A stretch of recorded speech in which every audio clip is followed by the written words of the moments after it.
Queridos irmãos e irmãs, iniciando o mês de setembro, que é o mês da Bíblia, o primeiro pensamento nosso deve ser uma oração de gratidão a Deus, porque a palavra de Deus alimenta o nosso espírito.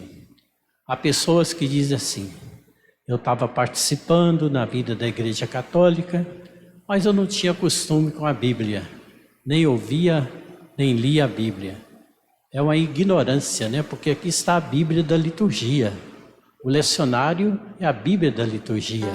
Aqui estão apresentados os textos da Bíblia que alimentam a nossa vida de fé, iluminam o nosso espírito, fortalece a nossa decisão e dá-nos o discernimento que nós precisamos ter no dia a dia. Nós já sabemos por que setembro é o mês da Bíblia, porque o último dia desse mês é a memória litúrgica de São Jerônimo. São Jerônimo era um grande estudioso da Bíblia.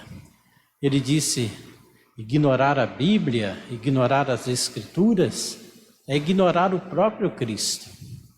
Ele era secretário do Papa Dámaso I, e o Papa Dámaso pediu a Jerônimo para fazer a tradução da Bíblia do hebraico e do grego para o latim. E assim ele fez a tradução da Bíblia, que ficou conhecida como Vulgata. Vulgo é popular, então a tradução mais popular da Bíblia.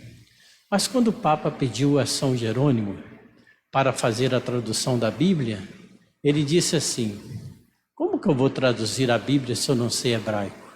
Aí o Papa disse para ele: estude, aprenda e traduza. E ele obedeceu a palavra do pastor da igreja e tornou-se, de fato, um grande conhecedor das Sagradas Escrituras. Esse sentimento de gratidão a Deus não pode nos faltar em relação à sua palavra, porque se a gente passar um filme da nossa própria vida, a gente vai reconhecer aqueles momentos essenciais em que a palavra de Deus nos deu o diapasão que mediu a decisão que a gente ia tomar, como que a gente ia agir.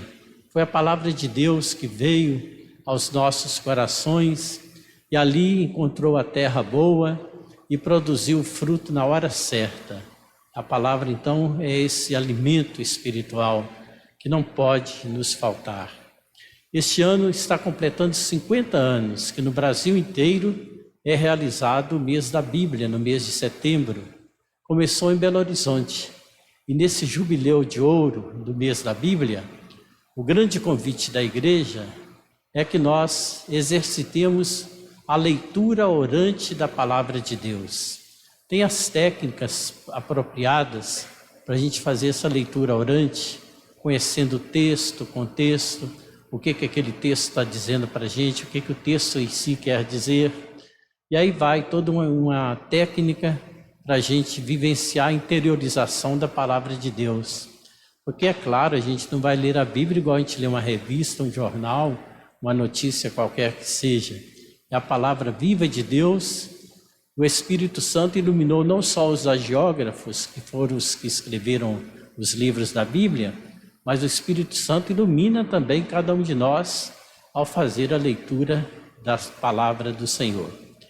Cada ano desses 50 anos do mês da Bíblia é escolhido um livro da Bíblia para ser aprofundado. Este ano é a carta de São Paulo aos Gálatas. A gente terá oportunidades ainda de refletir sobre a carta de São Paulo aos Gálatas. Hoje nós deparamos com esta atitude de um Deus que toca os ouvidos, que toca a língua daquele que estava surdo e mudo. E é uma região desértica, e mais do que desértica, uma região pagã, que Jesus estava ali percorrendo, quando apresentaram para ele um surdo mudo. A palavra de Deus diz que eles levaram até Jesus. Se fosse uma pessoa paraplégica, um cego, precisava ser levado até Jesus do ponto de vista físico. Mas esse levado até Jesus aqui tem toda uma mensagem para nós. Quantas pessoas nos trouxeram a experiência de Deus na nossa vida? E quantas vezes nós também podemos e poderemos fazer isso?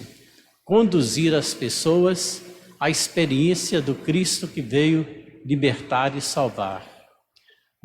No livro do Gênesis, na hora que a gente lê a criação do homem e da mulher, a imagem e semelhança de Deus, Deus sopra sobre a argila.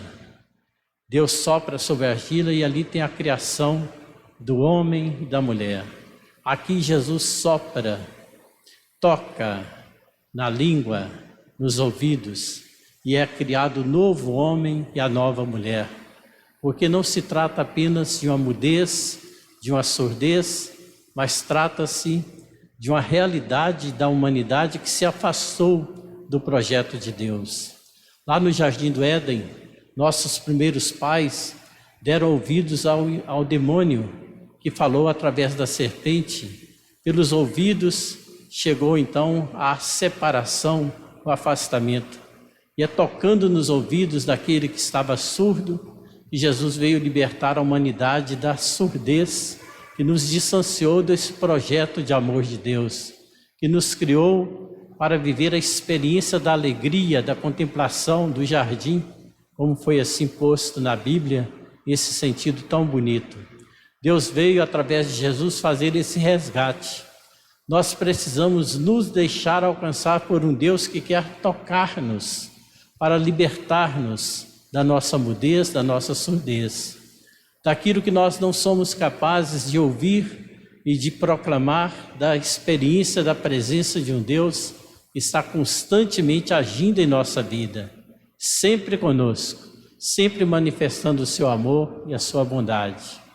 Além desta abertura e essa flexibilidade para permitir que Deus nos toque, nos alcance, como alcançou aquele que ali estava, naquela área pagã e naquela situação de surdez e mudez, deixar Deus nos tocar, nos deixar alcançar por Deus, nós também devemos ser instrumentos, como já disse, para conduzir as pessoas a essa experiência.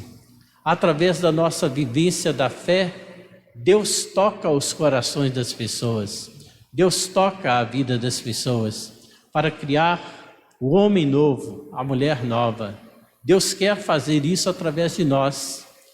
A eficácia desse toque, dessa presença amorosa de Deus, se dá por conta da graça de Deus, porque ninguém de nós consegue tocar o coração de quem quer que seja, mas nós devemos ser eficientes como instrumentos para que a ação de Deus chegue até as pessoas.